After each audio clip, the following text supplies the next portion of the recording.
Okay,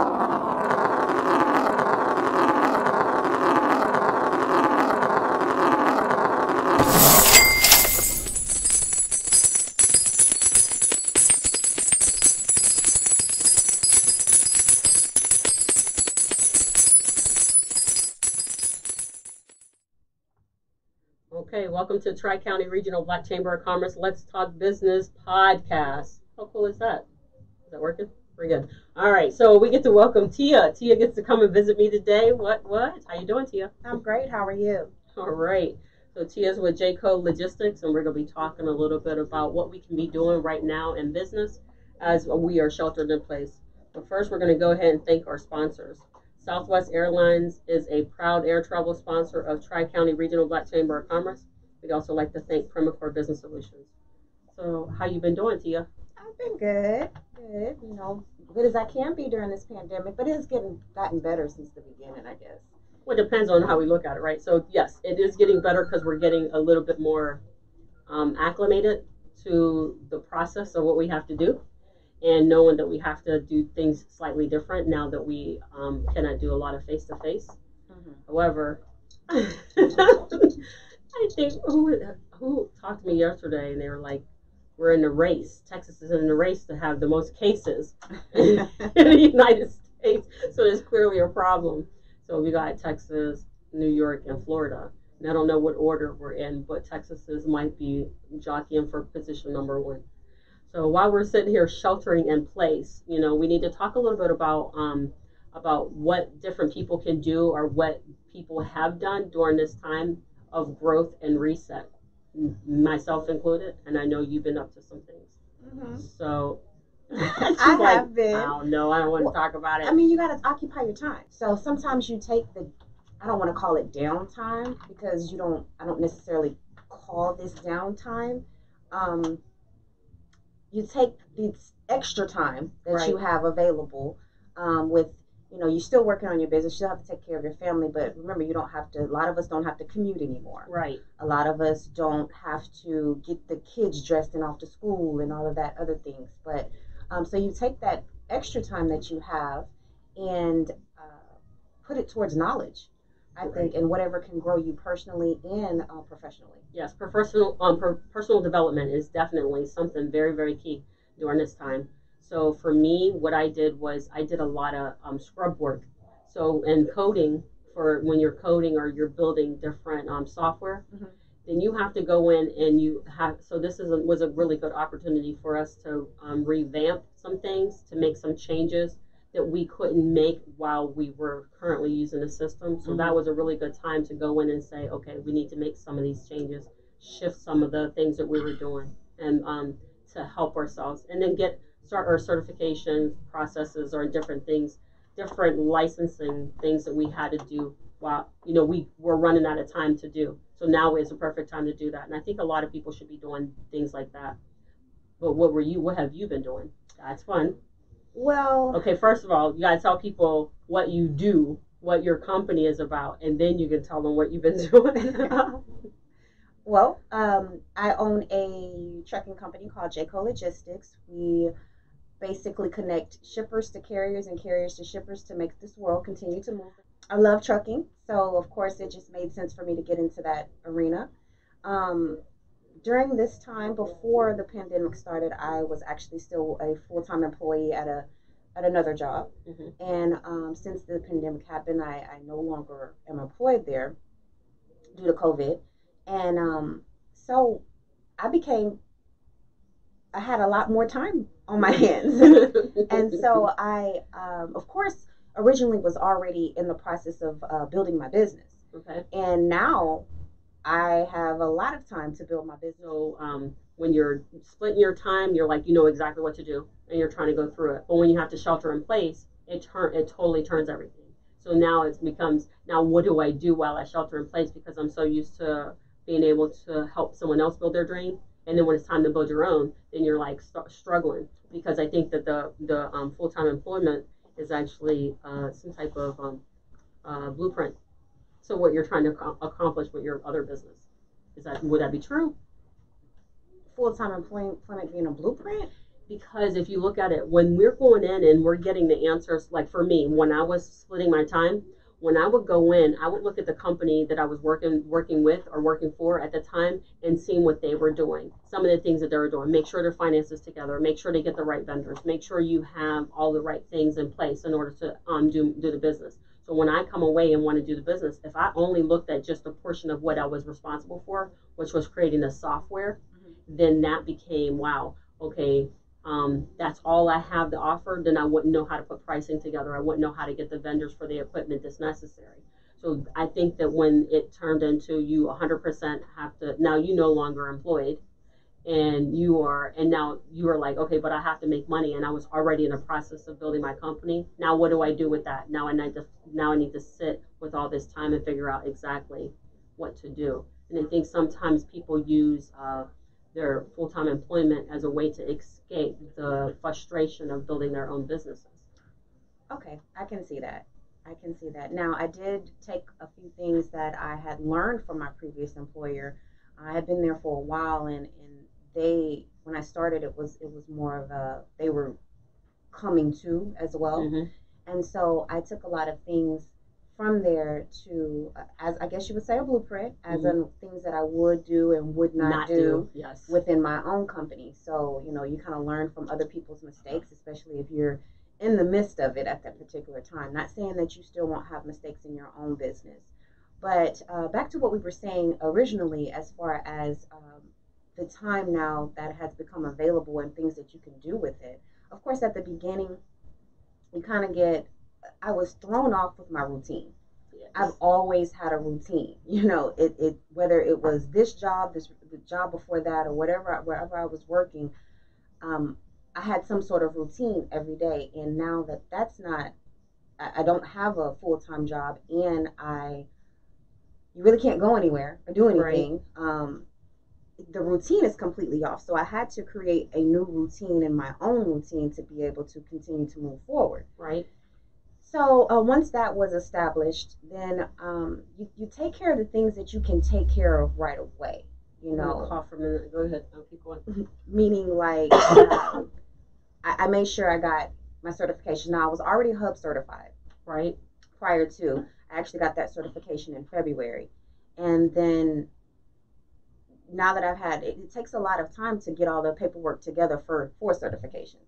And a lot of times what I've found out with all the different certifications that I've applied for and have gotten so far, that they need the same paperwork. So just keep all of that paperwork in one folder, yes. One just a jump drive or whatever that you can always have access to. Yes. And each certification that you're going for, whether it's SBA certifications, hub, minority business enterprise, whatever certification that you need, woman-owned business, economically disadvantaged woman, all of them, they need about the same paperwork. So once you start the process, you'll have all the documentation right there. Now, a lot of times, the certification process has been extended. It was already long before. Really? Some of them. Okay. Some of them were already long before, and now it has been extended. But hey, go ahead and take the time now, a day or whatever, to just complete everything, or maybe 2 days, depending on if you already have your paperwork together. It might take a little bit longer than that. Sometimes it can get a bit frustrating. The questions can be repetitive, but if you have the time available, yes, or you can make the time, yep, available during this pandemic or whatever situation that you currently have, if anything has changed in your life, then do it. And then you have it pending already, so you know that it's coming eventually. Right. So instead of thinking, oh, I got to do it, don't wait till you have to have it to apply for it. So that's a good point, though. That a few things is the fact that most of what they're asking you for, everybody's asking for the same thing. So if you have it in one place, it's very good to be able to pick out of there. So when I did the minority women-owned business, they asked me for a list of items, so I have them all in one folder.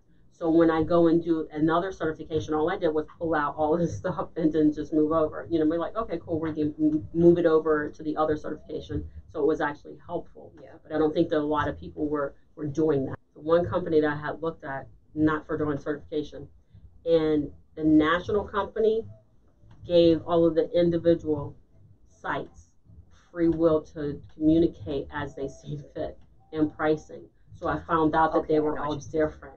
And so in the met and what they were asking for, they're asking for so much more for me than what the other than doing the certification on my own was. So what people don't realize is that you can get certified on your own Mm-hmm. for free. Mm-hmm. You know, you can get with a certain, like for the chamber. I like the fact that she helps you become certified, but it's still for free. But she's helping you to understand what how to answer the questions and stuff in order for you to get the certification and not be so discouraged by them sending it back saying no, this is wrong or this is not wrong and not giving you enough information, right? Yes, now Miss Leandra is very good at explaining, especially the hub certification. There's a certification class that we offer at the chamber that she does go over everything. She'll provide you with the list of documents and then like the checklist, but then she'll go over each requirement of the checklist and tell you what document you can use for that particular one. So when I was going through everything and getting my paperwork together for my hub certification, I just referred back to the document, the checklist that she gave me, where I put all these notes on. Oh, well, this is required. You can use this form of use this document or this document if you have it. Right. You know, you use this one or this one, or create this one. It was already lined out and spelled out to where I didn't have any confusion of it. Now, one thing I can say, some of the certifications that you can get, like the Port Authority, Port of Okay. Houston, Okay. if you have your hub, that's all you have to submit. That's it. That's it. See, so I already had it. So it was they took that already. Some of them you don't even have to do the documents all over again because you have your hub. So okay, just send that over with. I think it was like one page paper that I had to fill out, and then just attach the hub certification with it and send it. see how cool is that? Because at the end of the day, everybody's sitting at home. The ones who are still sheltering in place, because there's a lot of businesses who have actually come up since the pandemic, which is really weird because you're thinking everybody's we're in a panic. Oh my gosh, what's happening? But some other people figured out that there was a way to just go into business for yourself so you can control your own destiny. Mm-hmm. So there are a lot of businesses. So now that they were able to do that, now they need to say, okay, if I'm going to really be doing this business thing, I need to go ahead and get certain certifications. And those certifications, again, have a lot to do with being able to show your work on a larger scale as a smaller person in a smaller business in order to prove your work of being invited to the table the next time. Yeah. Of course. So now is the time to put get a lot of your licensing and your paperwork and your certifications all done now, because when business is slowly opening back up, so as we slowly open back up the roadways of possibilities, we have to be prepared, and now is the time to kind of do that. But I know that you've been doing some of that. You've been doing some of the solicitations and certification. So you got your hub and you're certified in as many things as you possibly can. Some of them are still pending. Remember the time process. So yes. Like with the Port Authority, I sent over the documentation. That one is still pending. I'm not sure if they're going to ask me for anything else. I don't think so because I have the hub. So that's just what it said. So I'm assuming then that's just going to go through. If they ask me for anything else, I'll let y'all know about that. But for now, that's all they needed. And we move forward. Now, what I've also been doing is learning how to bid. You know, and the chamber does also give a navigating the business bidding process class as well. There's so many different type of solicitations so that there's no way everything can be covered. So you could go on different sites to look for bids, and you'll see one under, I don't know, pick a government agency. It doesn't matter. Any of them. Any of them. There'll be Department of Transportation. Department of Transportation. Their solicitations will look one way. Yes. The next one will look something different. Some of them can be easier to follow than others. So what I have, and these are just my own personal practices that I've learned throughout the time that I've had available. We're going to shorten the learning curve right here, right now. This is how we're going to do that. And you're just a pause. There, you are correct. So as I was going through, City of Houston, they present different. Texas Department of Criminal Justice presents different, and one other one, Smart Buy, presents different. Now, The other thing I'll mention is RFQ can also it can mean request for quote, also request for qualifications. So the people really need to pay attention to these acronyms that they're using, and then if for clarification, make sure that you ask a question about what exactly does this mean, because Mm-hmm. request for proposal is another one, and then they use the same acronym for multiple reasons. It's very confusing, so people got to pay attention. But go ahead, tell us, because okay, so I need to take notes. But honestly, I've been staying kind of on the easier side so far, bidding on things that because they, the more intense they are, or the more, what's the word I'm looking for, in depth. Yeah. It might take a little bit longer. You have to ask other people. So I'm trying to learn step by step. So Okay. so more of the invitation. What is it? Yeah. Oh, yeah. Okay. So IFP. B. B. Mm-hmm. IFB. Because I kept saying, "What is this? What is that IFB?" I was like, I don't know what that was. So I've been looking at those. Those are more informal, kind of a little bit lower in the cost of it. Those have been a lot more easier for me to understand. Um, but when I come into it, it can be, like I said, it can be overwhelming once you first start. And when you're looking at a solicitation, some of them can be 3 pages long, and some of them can be 33 pages long, and some of them can be 133 pages long. Mm-hmm. I started to get overwhelmed because I'm looking at this and I'm like, well, I see what the synopsis is on what it is. So it could say something like, and I don't only bid within my Yes. trucking NIGP code or my NACE code, because then if we talk about federal, that gets to a whole nother. Let's stay local and state. Okay, right local now. and state where it is. But did you do the 8A? I haven't finished that one yet. No. Okay, so you and I need to talk because I need to get. Did you start yours? No, I wanted to do that because if you do the 8A, so tell me, why are you doing the 8A? I haven't even started the process yet. So why do you want to do it? For the same reason why, because it gives you to another level. Explain it. Explain.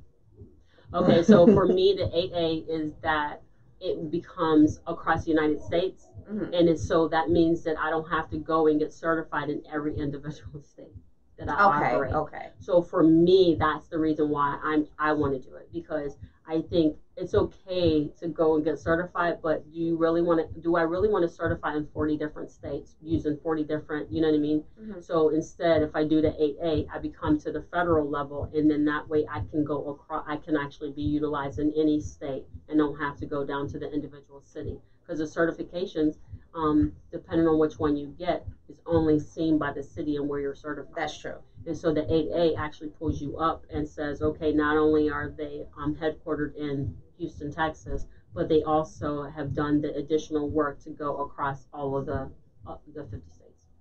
Do you have any of your certification with SBA, like woman-owned small business or economically disadvantaged women-owned? Yes. Did you do it yourself? Self-certified? Yes. So that's ended. So you do have to go through an agency now? No, you can still do it by yourself. It's on a different site. I'll send that to you. Okay. I can't remember what it is, but I think they no longer allowed, if I have my dates right, you no longer could self-certify for those two after July 15th. But it'll be valid until August. But there's another site that you go to now to certify. And I'm not finished with it, but I started the whole process.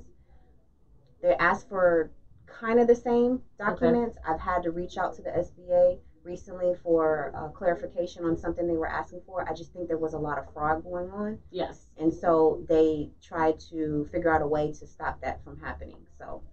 Well, I still certified with the city until 2021, so I still have I think until May, and so I'll have to go back and redo everything up. I mean, not do everything all over again. You have to keep your certification going. Mm-hmm. But I also want to do, the goal is within this next year to do the 8A in order to kind of keep up with that one, and because it'll give me a little bit more wiggle room as far as the certifications are concerned. And I think the last person I spoke to about that was Bishop Lloyd Jernigan, because he actually has done the 8A. So he's complete. He's certified. I heard it's hard. It's a lot of work. But that doesn't discourage me. I just don't know. Yeah, I don't but know it's the okay. whole I think it's process on still a that one. journey. We still got to do it. So invitation for bid is the IFB. Mm-hmm. I never really looked it up because I thought it was very interesting that everything that I was reading was all in acronyms. IFB for the RFP, RFQ, and then for it was like, okay, this is going on long enough.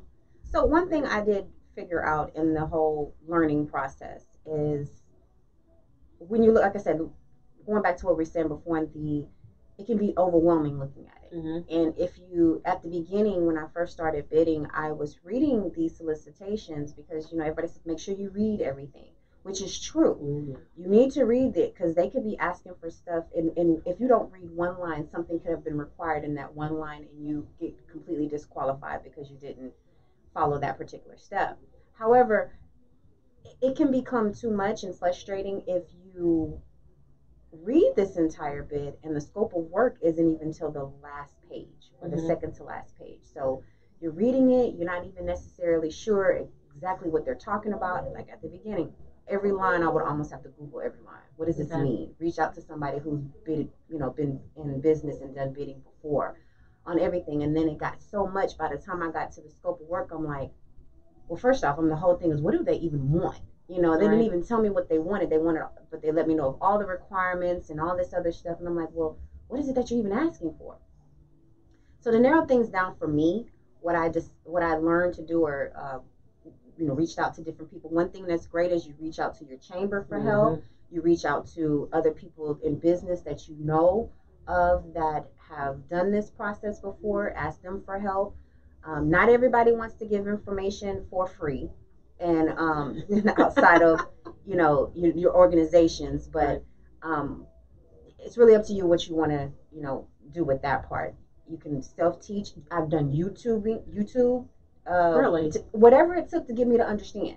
So they have videos on YouTube for certification. They have videos on YouTube. We're talking about bidding right now, but yes, they have videos on YouTube for certification as well. But bidding, yes, they have all. Oh my God. But everybody learns different. So I could ask you a question, you can explain it to me the way you understand it, and it could be absolutely right, but I did not understand it that way.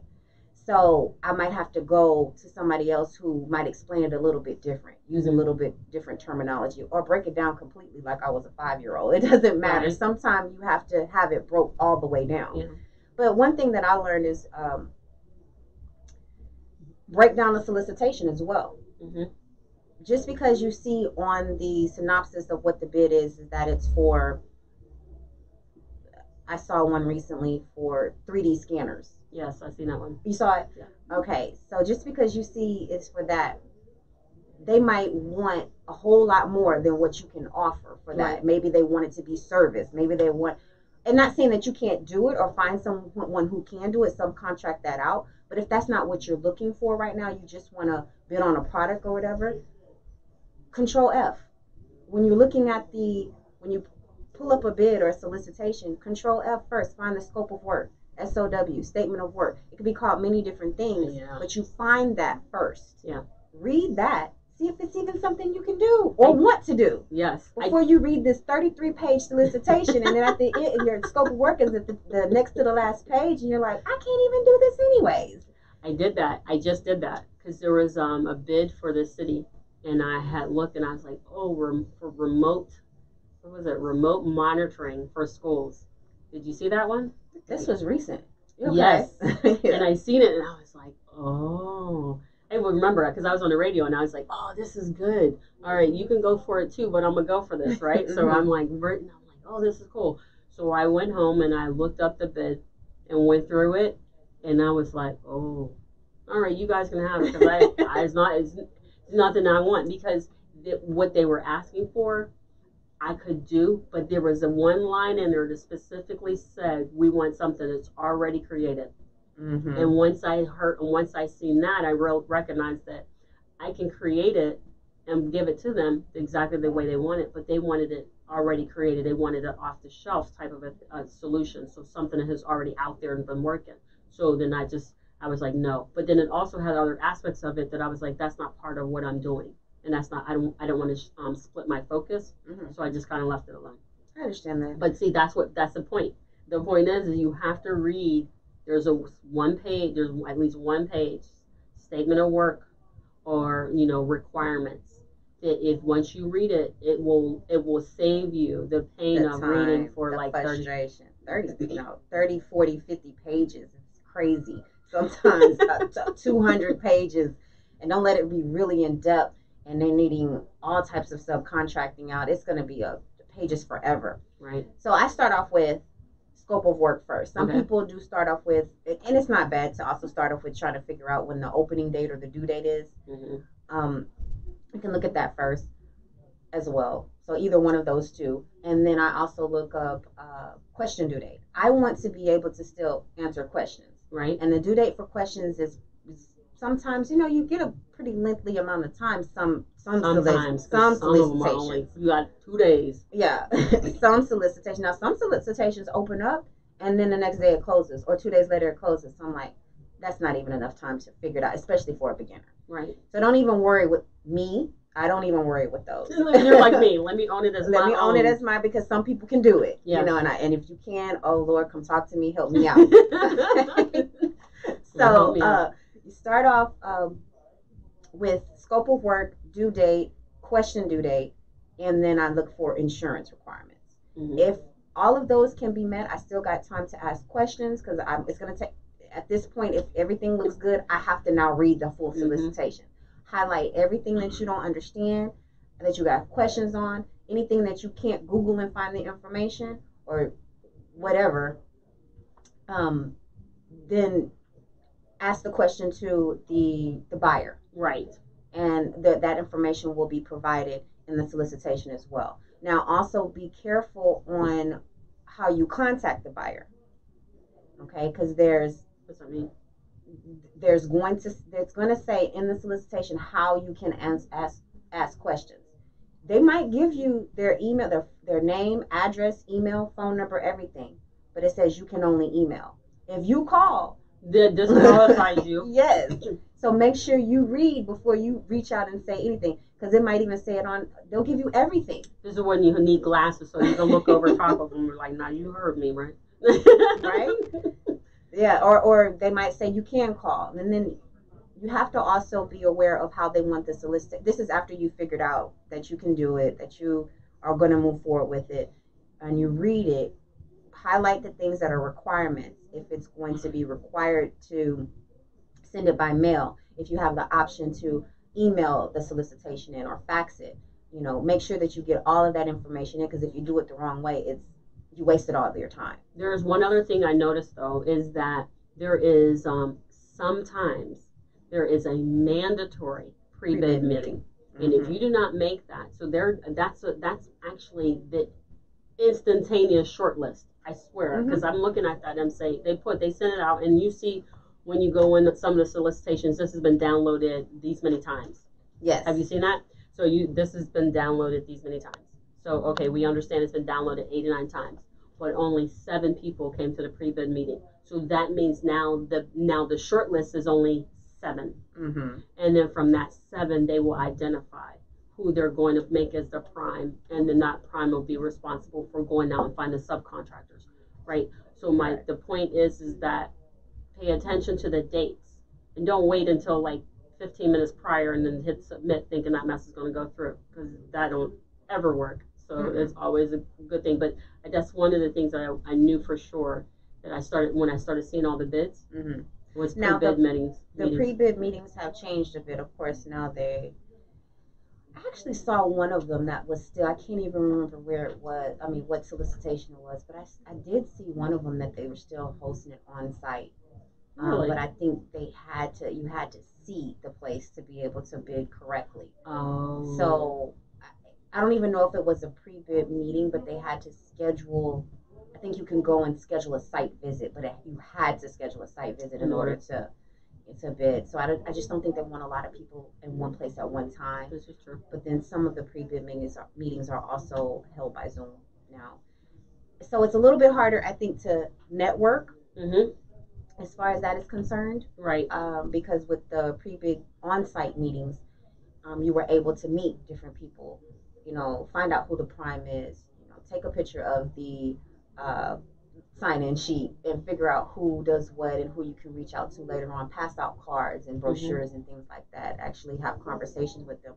I haven't yet, and you might have done an actual pre-bid meeting conference through Zoom, so I don't really know how that works. I'm just thinking in my mind, how do you network with that? That's a little different. I don't know that it's meant for networking, though. I think it's just meant for introduction and questions. The same way that pre-bid meetings have been going like in person, but I think that just to be able to see who's there and be able to ask a bunch of questions to different people that are in the space. I would want to.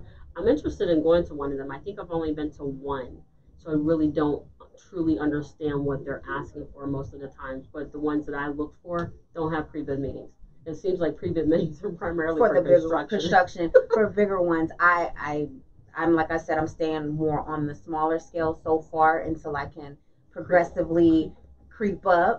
So the smaller ones have been more of me. Like I said, I bid for more than just what's in my industry in GP code. I'll bid for just products that I can go find, some things that services that I can subcontract out, and if I can add my particular service, my trucking company in that as well, then I do that. You know, if they need something that involves freight transportation or something like that, of course I'm going to bid on that.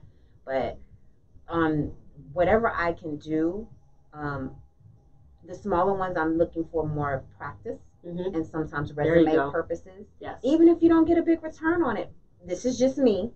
Yeah. This is for practicing purposes. Because I want a lot of things to be on my resume. Right. You know, I want to be able to say I did this. Sometimes it might not be all about how much your profit margin is. Right. Because this particular bid, maybe you didn't get a big profit margin on it, but it looked good on your resume for your next one where you did. Right. So when you mention resume, we're talking capability statement.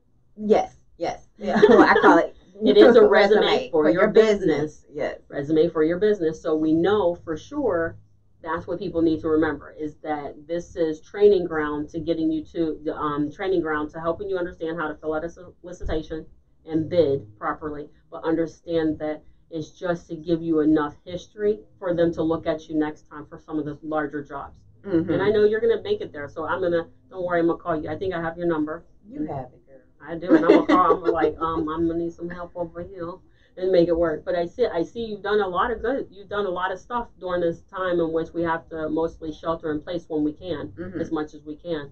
So I would just encourage everybody else to kind of do something very similar. Go and take a look at your business. Figure out what it is you have to do. Figure out what you need to do and what certifications so that you can get that done and taken care of.